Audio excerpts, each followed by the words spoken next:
این دستگاه گارت GTI 2500 مدلش.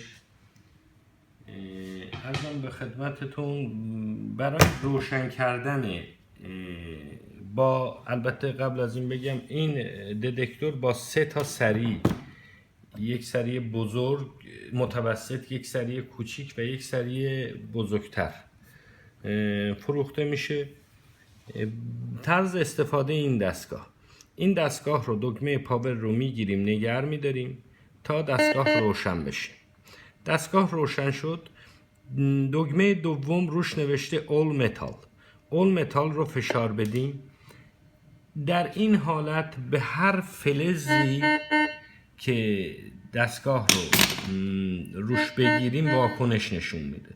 طلا، نقره، ارزم به حضور آلومینیوم، برنز، به همه دستگاه، به همه فلزها.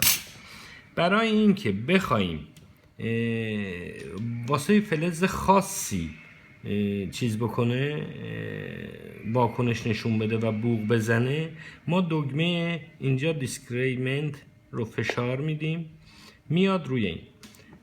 اگر توجه کنید این بالا از عدد 1 تا 12 رو نوشته. از عدد 1 تا 3 اگر بخوایم این دستگاه رو تعیین کنیم فقط برای آلومینیوم و آهن بوق میزنه. از 3.5 تا 4 برای طلای 12 عیار بوق میزنه. از 4.5 تا 5.5 آهن زنگ زده بوق میزنه. بین 6 تا 9 طلا با عیار بالا رو بوق میزنه. 9.5 تا 10.5 برنز و 10.5 تا 12 نقره. حالا چجوری ما این چیز رو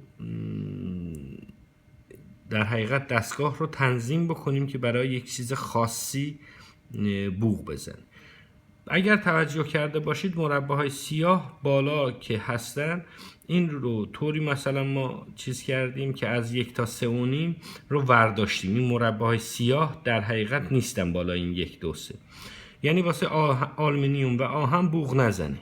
و از 4.5 تا 5.5 رو برداشتیم که برای آهن زنگ زده هم بوق نزنه. حالا شما میخواید فرضاً مثلا برای برنز هم بوق نزنه. با این دکمه میاییم روی در حقیقت 10.5 میاییم اینجا، این 10.5 این رو میخوایم برداریم، این دکمه رو بزنیم، یعنی دکمه اکسپت رو بزنیم، اون رو ور میداره. و البته برنز 9.5 میاییم این بر 9.5 رو ور میداریم، میاییم 10 هم بر میداریم. الان این دستگاه برای چی بوق میزنه؟ برای طلای 12 عیار، طلای عیار بالا و نقره. میخوایم نقره رو هم نزنه. میاییم بالای 11 11.5 و 12. همه اینها میتونید چیز بکنید. وقتی تنظیم کردید دکمه اپریت رو فشار میدید، این سیو شد و دستگاه شما فقط برای برای طلای 12 عیار و طلای عیار بالا بوق میزن و چیز دیگر رو الان برای مشاهده ببینید. فرضاً مثلا این رو برنز بگیریم جلوش هیچ بوقی نمیزنه، ولی مثلا طلا رو انگشترم رو در بیارم نشون بدم، میبینید که برای این بوق میزنه، ولی آهن رو بگیریم دیگه هیچ بوقی نمیزنه. این کلا تنظیمات این دستگاه بود. اینم مثلا ببینید به هیچ عنوان نمیزنه. حالا اگر بیارم همه اینها رو بذارم واسه هر فلزی بوق خواهد زد.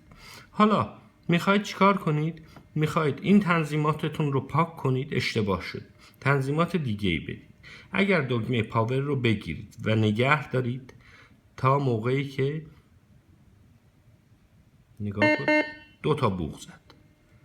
خب الان تنظیمات اولیه اومد، یعنی اون برای نقره و اینا که برداشته بودیم اومد.